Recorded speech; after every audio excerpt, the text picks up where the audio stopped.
ફરાળી ચકરી બનાવવા માટે એક મિક્સર જારમાં થોડા આદુ, મરચાં, જીરું ઉમેરી ઢાંકણ ઢાંકી અને આ રીતે એકદમ સરસ સ્મૂથ પીસાઈ જાય એ રીતે તેને પીસી લેવાનું.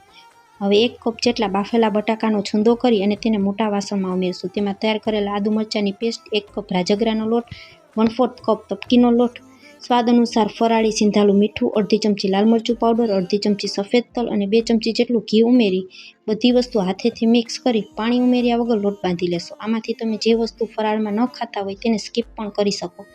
1 ટીપા જેટલું તેલ ઉમેરી લોટને મસળી લેશું. તૈયાર કરેલા લોટને સંચાને તેલથી ગ્રીસ કરી અને તેમાં ભરી લેશું.